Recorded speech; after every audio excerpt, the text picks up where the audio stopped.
Meus pais me chamavam de o azar deles. E quando fui embora, levei toda a minha sorte comigo. Cresci ouvindo que eu era o motivo de tudo dar errado na minha família. Meus pais tiveram meu irmão mais velho primeiro, e ele era perfeito. Boas notas, bom comportamento, bom nos esportes. Depois me tiveram 3 anos depois, e segundo eles, foi aí que a sorte deles acabou. Meu pai perdeu o emprego 6 meses depois que nasci. Minha mãe sofreu um acidente de carro quando eu tinha 2 anos. Minha avó faleceu quando eu tinha 4. O cachorro da família fugiu quando eu tinha 5. Toda coisa ruim que acontecia era jogada em mim como se eu tivesse algum tipo de maldição ligada à minha existência. Minha mãe começou a dizer isso como uma piada no início. Ela ria e me chamava de sua pequena nuvem de tempestade. Depois parou de ser piada. Quando eu tinha 10 anos, meus pais me culpavam abertamente pelos problemas deles. Se a conta vinha mais alta do que o esperado, era porque eu estava em casa usando muita eletricidade. Se algo quebrava, era porque minha energia ruim fazia as coisas desmoronarem. Se meu pai não recebia uma promoção, era porque ele tinha o fardo de criar uma filha azarada. Meu irmão percebeu isso e começou a me chamar de pé frio e o apelido pegou. Durante todo o ensino fundamental e médio. Acreditei neles por muito tempo e pensei que talvez eu fosse realmente amaldiçoada. Eu pedia desculpas constantemente por coisas que não eram minha culpa. Tentei me fazer pequena e invisível para que meu azar não se espalhasse. Tirei boas notas esperando que isso provasse que eu não era um fardo.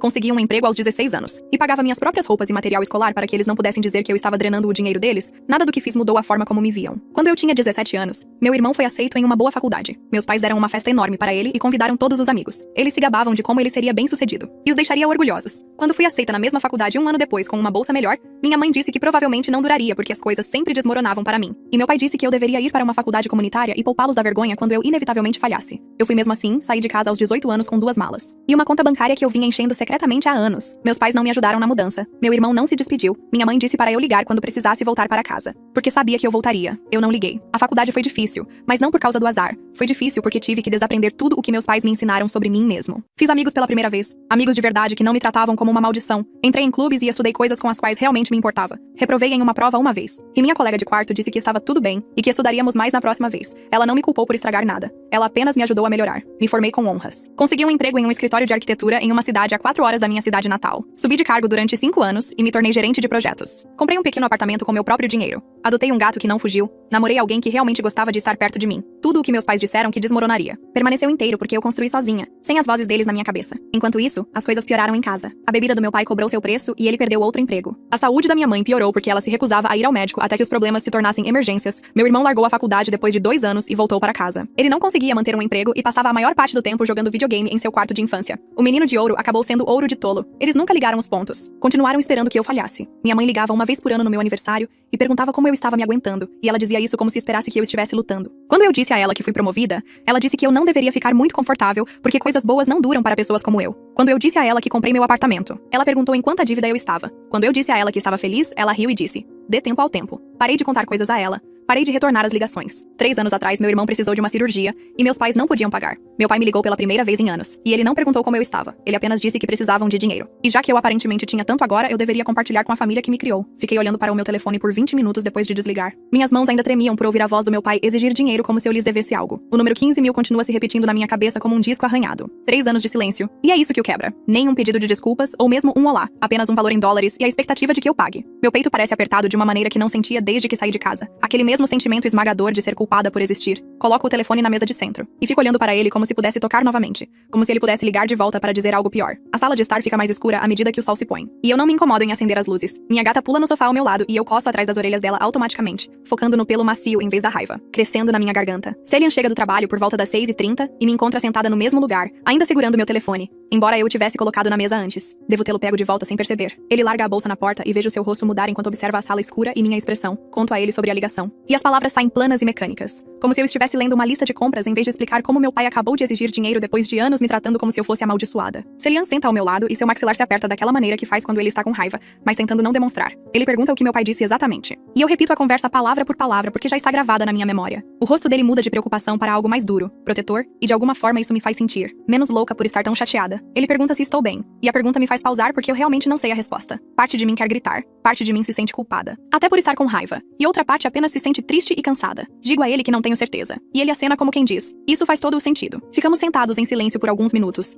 e tento organizar o que estou sentindo. A raiva faz sentido. Eles ligaram depois de 3 anos só pra pedir dinheiro, mas a culpa me confunde. Essa voz irritante dizendo: talvez eu deva ajudar porque ele é família. Talvez recusar me torne tão ruim quanto eles. Então há a tristeza por baixo de tudo. Essa pesada constatação de que é nisso que nosso relacionamento se tornou, que eles só entram em contato quando precisam de algo de mim. Pego meu telefone e procuro o contato da minha terapeuta. Minhas mãos tremem um pouco enquanto disco e cai na caixa postal da Melena porque é depois do horário comercial. Deixo uma mensagem perguntando se ela tem algum horário de emergência. Esta semana porque posso sentir velhos padrões tentando rastejar de volta para o meu cérebro. A voz na minha cabeça soa exatamente exatamente como a da minha mãe, me dizendo que estou sendo egoísta. Que família ajuda a família? Que boas filhas não abandonam seus irmãos quando precisam de cirurgia? Odeio essa voz e odeio que ela ainda tenha poder sobre mim depois de todos esses anos. Desligo e digo a Celian que liguei para minha terapeuta e ele aperta minha mão. Diz que é uma boa ideia. Naquela noite, deito na cama olhando para o teto enquanto Celian dorme ao meu lado. Meu cérebro não desliga, apenas continua percorrendo memórias que eu achava que já tinha superado. Lembro-me de ter 6 anos e meu pai perder outro emprego. Como minha mãe disse que era por quê. Ter a mim por perto o deixava estressado e distraído. Eu tinha 6 meses quando ele perdeu o primeiro emprego, e de alguma forma isso foi minha culpa também. Lembro-me do acidente de carro. Quando eu tinha 2 anos. Como minha mãe contou a história por anos, sobre como ela estava distraída pensando em mim no banco de trás e não viu o outro carro. Lembro-me da minha avó morrendo de câncer quando eu tinha 4 anos.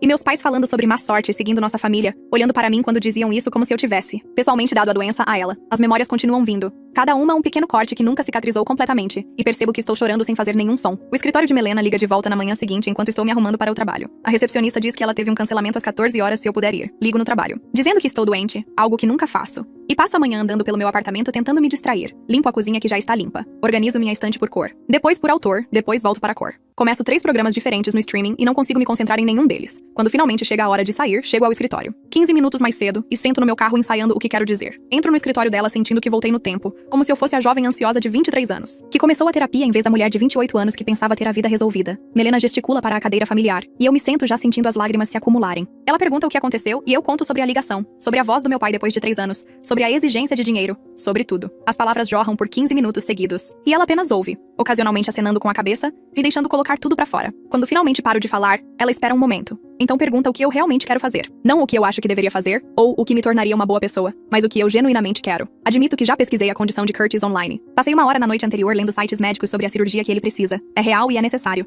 E sem ela, ele poderia ter complicações sérias. Mas também sei que meus pais o deixaram morar em casa sem pagar aluguel por anos, jogando videogame em seu quarto de infância enquanto pagavam por tudo. Eles nunca o obrigaram a conseguir um emprego. Com seguro. Nunca o pressionaram a ser independente como me empurraram porta fora aos 18 anos. Eu pagava minhas próprias roupas e material escolar aos 16 enquanto ele tem 31 anos. E eles ainda lavam a roupa dele. Melena pergunta por que Curtis não tem seguro, e a pergunta me faz parar e pensar. Percebo que é porque ele nunca manteve um emprego. Tempo suficiente para se qualificar para benefícios. Ele trabalhou talvez 6 meses no total nos últimos 5 anos, sempre pedindo demissão ou sendo demitido. Sempre voltando para casa onde meus pais o permitem. Eles o deixam ficar dependente, enquanto me culpavam por ser um fardo quando eu era literalmente uma criança. O padrão duplo pesa no meu peito. Eu estava pagando minhas próprias contas como adolescente. E ele está na casa dos 30 sendo totalmente sustentado. Mas de alguma forma sou eu quem recebe a ligação exigindo dinheiro. Passamos os próximos 30 minutos falando sobre a diferença entre ajudar a família em uma crise real versus recompensar os mesmos padrões quebrados que me fizeram sair em primeiro lugar. Na aponta que dar dinheiro a eles sem nenhuma condição apenas confirmaria a crença deles de que existo para resolver seus problemas, que sou responsável por consertar tudo o que dá errado em suas vidas. Ela pergunta que mensagem isso envia se eu entregar os 15 mil highriders. Depois que eles passaram anos me dizendo que eu era a fonte de todo o seu azar.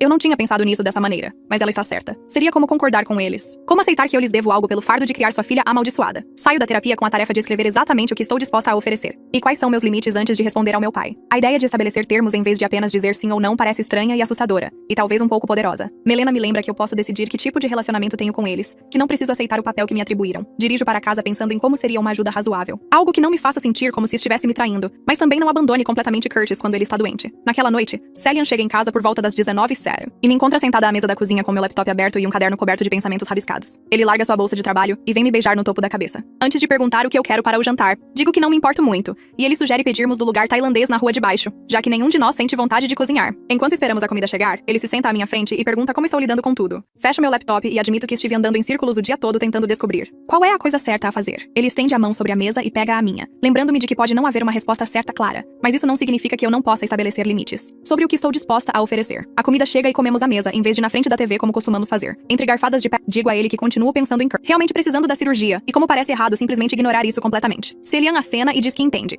Que querer ajudar não me torna responsável por consertar tudo. O que meus pais estragaram. Ele sugere que talvez eu pudesse ajudar Curtis diretamente a encontrar recursos, em vez de apenas entregar dinheiro aos meus pais, que não administram bem suas finanças há décadas. A ideia encaixa algo no lugar no meu cérebro. Eu poderia pesquisar planos de pagamento hospitalar e programas de assistência financeira. Talvez até ajudar Curtis a se candidatar à assistência médica, se ele se qualificar. Isso parece diferente de preencher um cheque para meu pai e fingir que resolverá algo a longo prazo. Celian aponta que, dessa forma, eu estaria ajudando Curtis a obter os cuidados médicos de que precisa sem permitir que meus pais evitem assumir qualquer responsabilidade por como chegaram a esse ponto. Conversamos sobre como isso seria na prática, e começo a me sentir menos presa entre 2 opções ruins. Sábado de manhã, acordo determinada a redigir uma resposta por e-mail antes de perder a coragem. Celian vai para a academia academia. E eu faço café e me sento em frente ao meu laptop com a cabeça limpa pela primeira vez desde a ligação do meu pai. Abro uma nova mensagem e digito o endereço de e-mail do meu pai. Na linha do destinatário, depois olho para o espaço em branco tentando descobrir como dizer o que preciso dizer. O primeiro rascunho sai com raiva, e eu o apago. O segundo soa muito apologético, como se eu estivesse pedindo permissão para ter limites. A terceira tentativa parece mais próxima. Escrevo que entendo que Curtis precisa de cirurgia e quero ajudá-lo a obter os cuidados médicos. De que precisa? Em seguida, explico que não me sinto confortável em dar dinheiro diretamente a eles, mas estou disposta a ajudar a pesquisar programas de assistência financeira hospitalar e opções de planos de pagamento. Passo 1 hora reescrevendo frases e tirando qualquer coisa que pareça defensiva, ou como se eu estivesse me justificando. Na hora do almoço, tenho algo que parece claro e firme sem ser maldoso. Salvo como rascunho em vez de enviar imediatamente porque quero ler novamente amanhã com novos olhos. Domingo, leio 2 vezes. E faço algumas pequenas alterações. Celian lê por cima do meu ombro e diz que soa razoável e compassivo, ao mesmo tempo que protege meus limites. Movo o cursor para o botão enviar e hesito. Parte de mim sabe que enviar isso provavelmente deixará meus pais com raiva. Eles querem dinheiro sem compromisso e estou oferecendo algo diferente. Mas também sei que se eu apenas der o que eles querem, vou me ressentir e nada vai realmente mudar. Respiro fundo e clico em enviar antes que possa duvidar de mim mesma novamente. Segunda-feira à tarde, meu telefone toca enquanto estou revisando plantas. No trabalho, e vejo o nome da minha mãe na tela. Meu estômago embrulha porque eu não esperava que ela ligasse. Eu deveria deixar cair na caixa postal, mas algum instinto antigo me faz atender. Antes que eu possa dizer olá, ela começa a falar sobre como não consegue acreditar que eu seria tão ingrata depois de tudo o que fizeram para me criar. A voz dela tem aquele tom afiado, que costumava me fazer querer desaparecer quando eu era mais jovem. Ela diz: "Nós sacrificamos tanto por você e seu irmão, e é assim que você nos retribui." Tento interromper para explicar que me ofereci para ajudar, mas ela fala por cima de mim. Ela menciona o e-mail e diz que eles não precisam da minha caridade. Precisam de lealdade familiar. A palavra lealdade saindo da boca dela quase me faz rir, exceto que também faz meu peito doer. Passei toda a minha infância sendo leal a pessoas que me culpavam por existir. Consegui dizer algumas palavras sobre querer ajudar a encontrar assistência.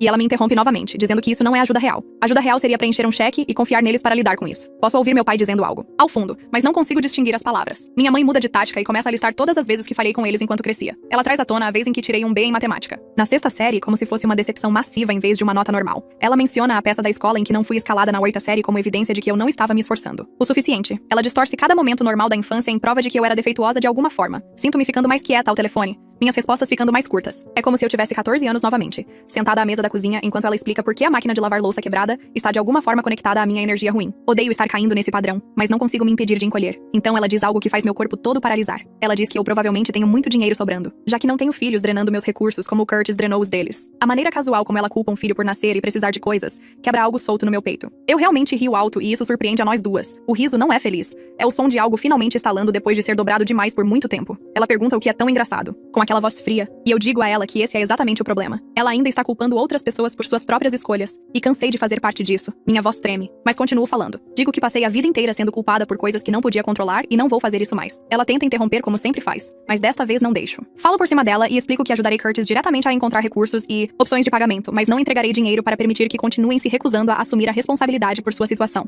Posso ouvir meu pai gritando algo ao fundo sobre filhos desrespeitosos e filhas ingratas. A voz da minha mãe muda de zangada para gelada de uma maneira que costumava me aterrorizar quando criança. Ela diz: "Tudo bem, eles vão se virar sozinhos como sempre tiveram que fazer, sem agradecimentos a mim." Ela desliga antes que eu possa dizer qualquer outra coisa, e sou deixada em pé no meu escritório segurando meu telefone com a mão tremendo. Caminhei até o banheiro e me tranquei em uma cabine por 10 minutos tentando controlar minha respiração. Meu corpo todo parece estar vibrando com adrenalina e raiva e algo que pode ser orgulho. Eu realmente a enfrentei. Eu disse coisas que pensei por anos, mas nunca tive coragem de dizer em voz alta. Quando finalmente saio, lavo o rosto com água fria e volto para minha mesa. Não consigo me concentrar no trabalho, pelo resto da tarde. Celian me encontra naquela noite sentada no sofá olhando para o nada. Ele se senta ao meu lado e eu, imediatamente, começo a chorar aquelas lágrimas raivosas e frustradas que estava segurando desde que a ligação terminou. Ele me puxa contra o peito e apenas me segura enquanto eu choro. Quando finalmente consigo falar, conto a ele sobre a ligação e como minha mãe trouxe à tona cada falha da infância, como se eu estivesse em julgamento. Conto a ele sobre o comentário sobre filhos drenando recursos e como algo simplesmente quebrou em mim ao ouvi-la. Culpar Curtis por existir da mesma maneira que ela me culpava. Celian passa a mão pelo meu cabelo e diz: "Estabelecer limites não faz de você uma pessoa má." Ele me lembra que eles ligaram pedindo ajuda, mas no segundo em que ofereci uma ajuda que vinha com quaisquer condições, eles rejeitaram. Eles queriam que eu consertasse o problema deles sem que tivessem que mudar nada sobre como operam. Eu sei que ele está certo,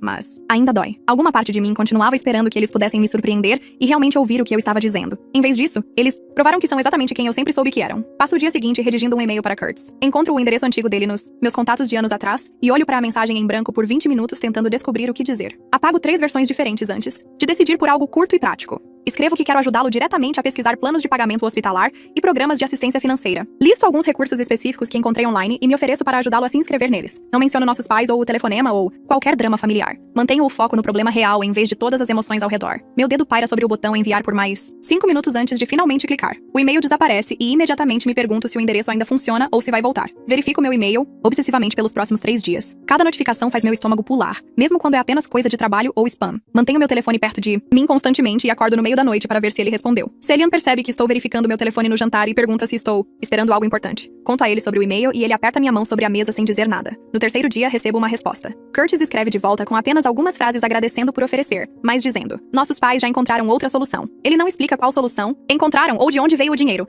Leio a mensagem 5 vezes procurando significado oculto ou subtexto, mas é apenas direto e breve. Sinto essa mistura estranha de alívio por não ter que me envolver mais e culpa de que talvez devesse ter apenas dado o dinheiro a eles. Odeio ainda duvidar de mim mesma sobre pessoas que nunca hesitaram em me tratar mal. Minha consulta de terapia com Melena é 2 dias depois e trago à tona o telefonema imediatamente. Ela ouve enquanto reconto toda a conversa, incluindo a parte em que minha mãe listou todas as minhas falhas da infância como evidência em um julgamento. Melena me pede para anotar como respondi durante diferentes partes da ligação. E percebi que fiquei cada vez mais quieta enquanto minha mãe falava. Caí direto naquele padrão de apenas aceitar o que ela dizia e ficar menor. Pedi desculpas por coisas que não eram minha culpa, assim como fazia quando tinha 10 anos. Melena aponta que também quebrei o padrão falando no final. Ela diz: o fato de eu ter regredido inicialmente não apaga o fato de ter encontrado minha voz e estabelecido um limite. Digo a ela que não parece o suficiente porque ainda a deixei falar comigo. Daquele jeito durante a maior parte da ligação. Melena me lembra que mudar padrões leva tempo e eu não deveria esperar ser perfeita nisso imediatamente. Ela pergunta o que aprendi com a interação e eu digo: aprendi que minha mãe nunca me verá de forma diferente, não importa o que eu realize. Melena acena e diz: isso é realmente uma informação importante, porque agora posso parar de tentar me provar para alguém que se recusa a ver a prova. Passo o resto da semana verificando meu telefone constantemente, embora Curtis já tenha respondido. Continuo esperando que meus pais liguem de volta com mais exigências ou raiva, mas não há nada. O silêncio parece quase pior do que outra briga porque confirma o que eu já suspeitava. Eles estavam interessados no meu dinheiro, não em ter qualquer tipo de relacionamento comigo. Se eles realmente se importassem comigo como pessoa,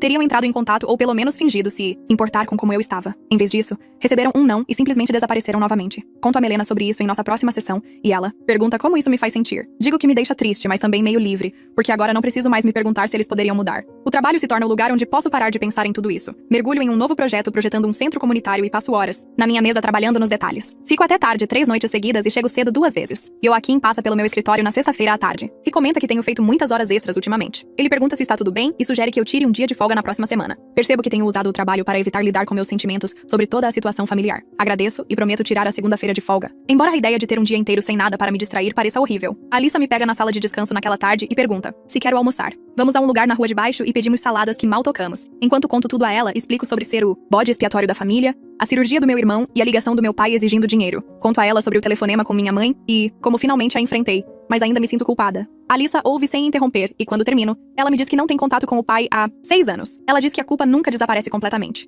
mas fica mais fácil com o tempo. Ela explica que o pai era controlador e manipulador, e cortá-lo foi a coisa mais saudável que ela já fez por si mesma. Ouvir alguém que respeito profissionalmente falar sobre ter problemas familiares semelhantes me faz sentir menos sozinha. Alissa diz algo que realmente fica comigo. Ela me diz que se escolher não é egoísmo quando a alternativa é colocar fogo em si mesma para manter os outros aquecidos. Eu sei que é um ditado comum, mas ouvi-lo dela faz com que pareça mais real. Ela é bem-sucedida e respeitada e claramente tem a vida resolvida, e fez a mesma escolha que estou fazendo. Isso me faz sentir que talvez eu não esteja quebrada ou errada por me proteger dos meus pais. Terminamos o almoço e voltamos ao trabalho, mas continuo pensando no que ela disse. Talvez cuidar de mim, mesmo não seja a mesma coisa que ser uma má filha. Talvez meus pais tenham tornado impossível fazer as 2 coisas. Naquela noite, desenterro um diário, antigo da faculdade que minha terapeuta da época me fez manter. Não escrevo nele há anos, mas algo me faz querer começar de novo. Sento-me com uma caneta e começo a escrever todo o padrão de culpa desde quando nasci até agora. Listo incidentes específicos e vejo como todos se conectam neste sistema, onde nada nunca foi culpa dos meus pais. Cada perda de emprego, problema de dinheiro e questão familiar foi atribuída a mim, ou mais tarde, escrevo sobre como eles nunca assumiram a responsabilidade por sua bebida, ou sua recusa em ir ao médico, ou suas más escolhas financeiras. Ver tudo isso colocado no papel me ajuda a entender como um padrão, em vez de apenas momentos ruins aleatórios. Não era sobre eu ser azarada ou amaldiçoada. Era sobre eles precisarem de alguém para culpar, para não terem que olhar para si mesmos. Celian sugere que façamos uma viagem de fim de semana para fugir de tudo. Ele encontra uma pequena cabana na costa e a reserva para o fim de semana seguinte. Dirigimos na sexta-feira depois do trabalho e sinto um pouco da tensão deixar meus ombros à medida que nos afastamos da cidade. A cabana é pequena e velha, mas bem na praia. Sua manhã de sábado, andando pela areia sozinha enquanto Celian dorme até mais tarde. O oceano está frio e cinza, e o vento agita meu cabelo, mas continuo andando. Penso em como a distância física da minha cidade natal espelha a distância emocional que estou tentando manter. Estar a 4 horas de distância não é suficiente. Vezes preciso estar aqui, onde eles não podem me alcançar e onde posso ouvir meus pensamentos. Caminhando na praia, tenho esse momento de clareza que parece óbvio, mas também novo. Toda a narrativa dos meus pais sobre eu ser azarada nunca foi realmente sobre mim. Eu tinha 6 meses quando meu pai perdeu o emprego. Eu tinha 2 anos quando minha mãe sofreu um acidente de carro. Eu não causei essas coisas, mas era mais fácil para eles culpar um bebê do que admitir que meu pai foi demitido por problemas de desempenho ou que minha mãe estava dirigindo distraída. Cada coisa ruim que aconteceu depois disso foi adicionada à história porque eles precisavam que a história fosse verdadeira. Se eu fosse o problema,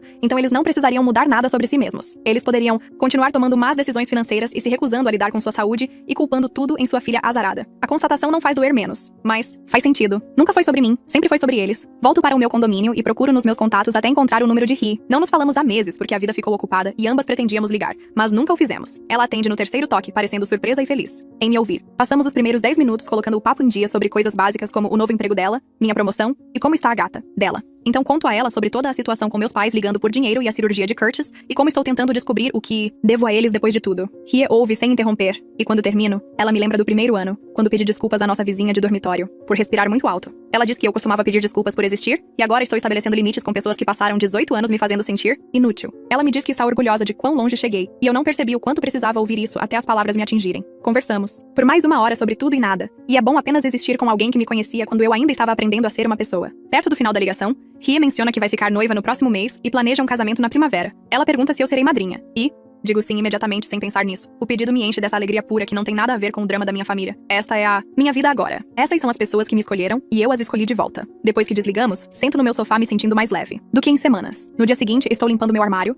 procurando uma jaqueta que não uso há anos, quando encontro uma caixa de papelão enfiada no canto de trás. Dentro estão fotos antigas de família que minha mãe me deu quando me mudei. Fotos da infância que nunca olhei porque me faziam sentir estranha. Eu as tiro uma a uma e espalho na minha cama. Tem eu aos 5 anos em uma festa de aniversário olhando para a câmera com essa expressão triste, embora todos ao meu redor estejam sorrindo. Eu aos 8 anos em uma foto da escola com os ombros curvados como se estivesse tentando desaparecer. Eu aos 12 anos ao lado de Curtis em alguma reunião de família enquanto ele sorri e eu olho para o chão. Em cada foto consigo ver agora a tristeza nos meus olhos mesmo durante momentos supostamente felizes. Eu estava carregando a culpa deles antes mesmo de entender o que significava. Organizo a caixa inteira e guardo apenas 3 fotos. Aquelas em que estou sozinha ou com amigos do ensino médio que realmente gostavam de mim. O resto vai para uma sacola de doação, porque não preciso de lembretes físicos de uma infância que passei anos tentando desaprender. Na minha próxima sessão com Melena, ela pergunta como eu quero que meu relacionamento com minha família seja daqui pra frente. A pergunta me pega desprevenida porque estive tão focada no que não quero que não pensei no que quero. Fico sentada lá por 1 minuto inteiro tentando descobrir como responder. Finalmente digo a ela que não quero cortar o contato para sempre porque isso parece deixar que eles ganhem de uma maneira diferente. Mas também não posso voltar a aceitar a versão da realidade deles, onde tudo o que há de errado em suas vidas é de alguma forma minha culpa. Melena concorda e sugere que pratiquemos possíveis interações futuras para que eu possa manter limites sem ficar na defensiva.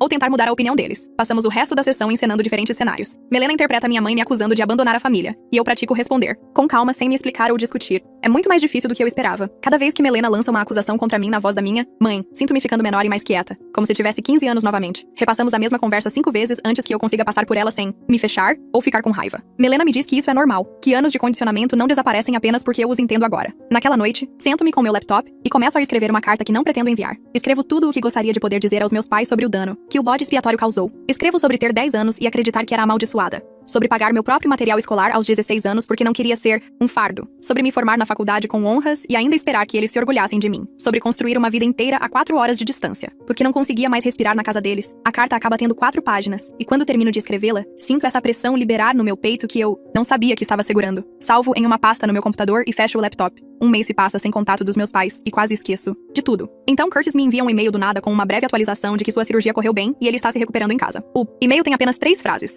mas no final ele adiciona essa linha estranha me agradecendo por oferecer ajuda, embora eles tenham acabado não precisando. É a coisa mais próxima de um pedido de desculpas que já recebi dele, e leio 5 vezes tentando descobrir se estou lendo demais nas entrelinhas. Espero um dia antes de responder para não parecer muito ansiosa. Escrevo de volta dizendo que estou feliz que ele esteja bem e que estou aqui se ele quiser conversar, sem pressão. Mantenho. Curto e deixo a porta aberta para contato futuro sem pressioná-lo. Construir algum tipo de relacionamento com Curtis separado de nossos pais parece possível de uma maneira que a reconciliação com eles não parece. Ele está começando a ver as coisas de forma diferente. E talvez isso seja o suficiente por enquanto. No trabalho na semana seguinte, Joaquim me chama em seu escritório e passo todo o caminho até lá me perguntando o que fiz de errado. Em vez disso, ele me diz que estou sendo designada para liderar um grande projeto projetando uma nova biblioteca pública no centro. É o maior projeto da minha carreira até agora. E fico parada olhando para ele tentando processar a informação. Joaquim diz que ganhei isso através de 5 anos de excelente trabalho consistente e ele confia em mim para lidar com isso. Eu realmente me permito acreditar nele em vez de esperar que a ficha caia ou que ele perceba que cometeu um erro. O projeto consome meu foco nas próximas semanas da melhor maneira possível. Estou usando habilidades que desenvolvi ao longo de anos, me esforçando para provar que não era amaldiçoada ou azarada ou o que quer que meus pais me chamassem. Trabalho até tarde na maioria das noites esboçando ideias e me reunindo com a equipe de design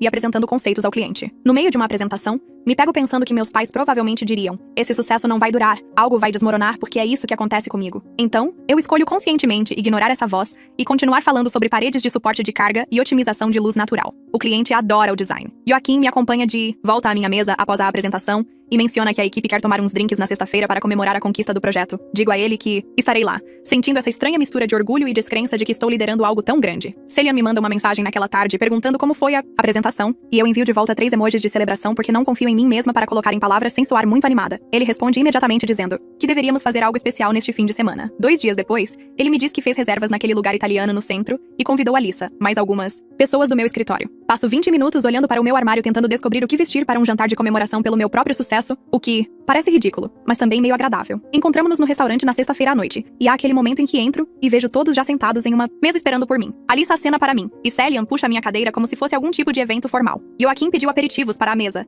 e continua falando sobre como o cliente ficou impressionado com minha apresentação. Fico sentada ouvindo pessoas com quem trabalho todos os dias dizerem coisas genuinamente agradáveis sobre meu trabalho. E me dou conta de que é assim que o normal parece. Ninguém está esperando que eu fale. Ninguém está fazendo piadas sobre quanto tempo minha sorte vai durar. Essas pessoas realmente gostam de me ter por perto, e acham que sou boa no que faço. Alissa levanta a taça e diz algo sobre como ela sabia que eu estaria executando projetos dentro de 1 ano após ser minha mentora. A mesa inteira faz um brinde, e tenho que piscar para conter as lágrimas. Porque nunca tive pessoas me celebrando assim. Meus pais deram uma grande festa para meu irmão quando ele entrou na faculdade, mas me disseram para não fazer alarde sobre minha bolsa de estudos. Este jantar com amigos do trabalho significa mais para mim do que qualquer reunião de família jamais significou. Na semana seguinte, meu telefone me lembra que é aniversário da minha mãe. Olho para a notificação por 1 minuto inteiro antes de dispensá-la. Todos os anos desde que saí de casa, liguei para ela no aniversário dela, mesmo quando ela mal reconhecia o meu. Este ano não atendo o telefone. Sinto-me culpada por cerca de 1 hora. Aquele velho nó familiar no estômago que diz que estou sendo uma má filha. Então me lembro que ela não ligou no meu último aniversário, quebrando seu padrão anual de verificar se eu já tinha fracassado. Ela não se incomodou nem com sua voz preocupada habitual, perguntando como eu estava me aguentando. A culpa desaparece bem rápido depois disso. Passo o resto do dia trabalhando nos planos do projeto e não penso nela novamente até que Celian pergunta naquela noite se falei com minha família. Digo que não. E ele apenas acena, aperta minha mão, não me pressiona a explicar. Minha próxima sessão com Melena acontece 2 semanas depois, em vez de nossa programação semanal habitual. Ela sugeriu espaçá-las, já que tenho estado melhor, e concordei, embora parte de mim ainda queira aquele check-in semanal. Passamos os primeiros minutos conversando sobre o projeto e o jantar e o aniversário da minha mãe. Melena se recosta na cadeira e diz algo que me pega desprevenida. Ela me diz que não estou apenas sobrevivendo mais. Estou realmente indo bem, construindo uma vida baseada no que valorizo, em vez de apenas reagir à rejeição da minha família. Sento-me com isso por 1 minuto porque ela está certa. O condomínio, o emprego, o relacionamento com Celian, as amizades com Alissa e meus colegas de trabalho. Nada disso aconteceu porque eu estava fugindo dos meus pais. Aconteceu porque eu escolhi. Eu construí de propósito. Melena pergunta como isso se sente. E eu digo a ela que parece estranho e bom e às vezes assustador porque há essa voz na minha cabeça que ainda espera que tudo desmorone. Ela me lembra que essa voz pertence à minha mãe, não a mim. E eu posso decidir se devo ouvi-la. 3 semanas depois, recebo uma mensagem de texto de um número desconhecido. Quase apago, pensando que é spam, mas algo me faz abrir. A mensagem diz que é Curtis e pergunta se poderíamos nos encontrar para um café quando ele estiver na minha cidade, na próxima semana para uma consulta de acompanhamento. Minha reação imediata é esse pico de ansiedade que me surpreende. Achei que já tinha superado me importar com o que meu irmão pensava. Olho para a mensagem por 10 minutos tentando descobrir o que ele quer. Parte de mim quer ignorar, mas outra parte está curiosa sobre por que ele está entrando em contato agora. Respondo dizendo: claro, podemos nos encontrar em uma cafeteria perto do hospital, em algum lugar público onde eu possa sair se ficar estranho. Ele responde com um emoji de polegar para cima e um horário. Passo a próxima semana me perguntando se cometi um erro ao concordar com isso. Curtis aparece parecendo mais saudável do que eu vi em anos. Ele ganhou algum peso de volta e não tem aquele olhar cinza e exausto que tinha quando o vi no hospital. Pedimos café e sentamos em uma mesa de canto, e os primeiros 10 minutos são tão estranhos que quase me arrependo de ter vindo. Ele pergunta sobre o trabalho e eu dou respostas curtas. Pergunto sobre sua recuperação. E ele faz o mesmo. Estamos dançando em torno do que ele realmente quer dizer. Então, ele coloca a xícara na mesa e olha para mim diretamente pela primeira vez. Ele me diz que tem pensado muito durante a recuperação sobre como nossa família funcionava, como as coisas aconteceram quando éramos crianças. Ele diz que está começando a ver as coisas de forma diferente agora que teve tempo longe de casa. Não digo nada, apenas espero que ele continue falando. Ele menciona como nossos pais surtaram quando ele precisou de cirurgia, como não conseguiram lidar com o estresse de realmente ter que cuidar de alguém. Ele os viu se atrapalhar e entrar em pânico e culpar todos, menos a si mesmos, por não terem dinheiro guardado. Isso fez perceber algumas coisas que ele não queria ver antes. Ele não me dá um pedido de desculpas completo e eu não espero um. O que ele diz é que sabe que se beneficiou de ser o filho de ouro enquanto eu era culpada por tudo. Ele admite que concordou com isso porque era mais fácil do que questioná-los. Ele diz que ver nossos pais lutando por dinheiro e desmoronando por causa de suas contas médicas o fez perceber que eles não são realmente bons em cuidar de ninguém, incluindo eles mesmos. Eles só precisavam de alguém para culpar.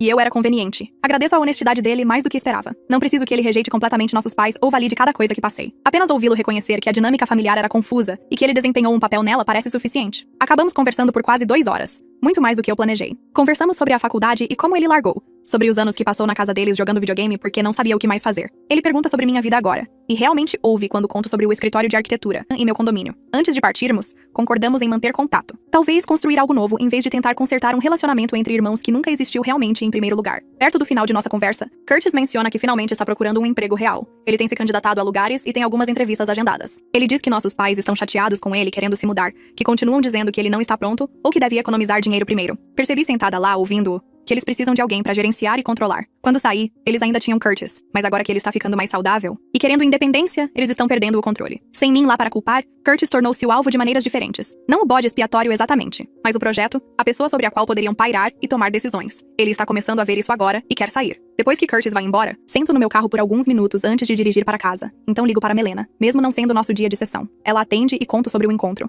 Sobre tudo o que Curtis disse. Estou surpresa com o quanto me sinto mais leve, reconhecendo até mesmo parte da disfunção familiar, me faz sentir menos louca. Sobre minha decisão de me distanciar. Melena diz que faz sentido que às vezes ter uma pessoa validando sua experiência pode mudar tudo. Ela pergunta como me sinto em manter contato com ele e digo a ela cautelosamente esperançosa. Não espero que ele se torne meu melhor amigo, nem nada. Mas ter um membro da família disposto a ser honesto parece algo que vale a pena manter. Naquela noite, Celian pergunta se acho que meus pais mudarão algum dia. Estamos sentados no sofá com minha gata enrolada entre nós, e ele faz a pergunta com cuidado, como se não tivesse certeza se eu quero falar sobre isso. Penso por um minuto antes de responder. Digo a ele que parei de precisar que eles mudem. Se eles crescem ou aprendem ou permanecem exatamente os mesmos, não precisa mais determinar minha paz. Construí uma vida sem eles, e é bom. Se eles quiserem fazer parte dela algum dia, terão que me encontrar onde estou, em vez de esperar que eu encolha de volta ao papel que me atribuíram. Celian acena e me puxa para mais perto e ficamos sentados em um silêncio confortável. A gata se espreguiça e crava as garras na minha perna. E eu nem me importo porque este momento aqui, esta noite tranquila em minha própria casa com alguém que me ama e um animal de estimação que não fugiu. Essa é a vida que escolhi e é o suficiente. As festas de fim de ano chegam mais rápido do que eu esperava. Novembro chega com manhãs frias e escuridão precoce. E de repente todos no trabalho estão falando sobre planos para o dia de ação de graças. Celian pergunta o que quero fazer e percebo pela primeira vez na minha vida que não preciso temer o telefonema obrigatório para casa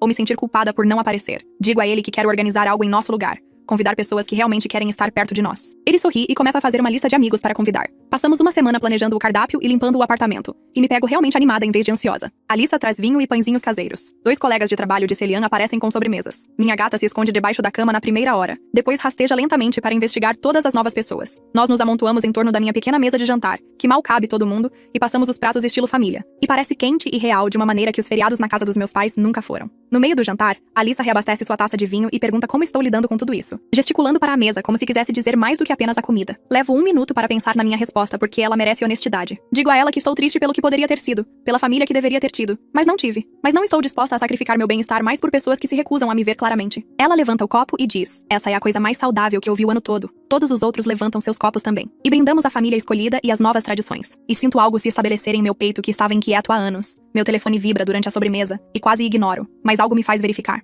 É uma mensagem de Curtis. Apenas algumas palavras dizendo que está pensando em mim e espera que eu esteja tendo um bom dia. Nada elaborado ou emocional. Apenas breve e genuíno. Olho para a mensagem por um longo momento, depois a salvo em uma pasta que comecei a manter dos poucos bons momentos familiares que tenho. Não é muito, mas é real. E isso importa mais do que eu esperava. Respondo um simples obrigado e o mesmo para você. Depois guardo meu telefone e volto à conversa. Celian pega meu olhar do outro lado da mesa, e eu sorrio para ele, sentindo-me esperançosa por ter pelo menos uma conexão familiar que não é construída sobre culpa e disfunção. O trabalho aumenta na semana após o dia de ação de graças, enquanto avançamos para o prazo de lançamento do projeto. Passo longas horas no escritório finalizando detalhes e coordenando com empreiteiros, e de alguma forma tudo se junta melhor do que imaginei. O centro comunitário abre no início de dezembro, e a revista local de arquitetura envia alguém para fotografá-lo e me entrevistar sobre o processo de design. Quando o artigo sai 2 semanas depois, Joaquim o emoldura e o pendura no meu escritório sem perguntar. Ele simplesmente entra uma manhã com a página da revista emoldurada e uma furadeira, e a coloca na parede em frente à minha mesa. Fico olhando para ela por um minuto inteiro, lendo meu próprio nome impresso ao lado de fotos de algo que criei. Joaquim me diz para me permitir sentir orgulho sem qualificá-lo com preocupação, sobre o que pode dar errado a seguir. Aceno e realmente tento fazer isso, sentando com a realização em vez de procurar imediatamente maneiras de como poderia desmoronar. Minha próxima sessão com Melena acontece alguns dias antes do Natal.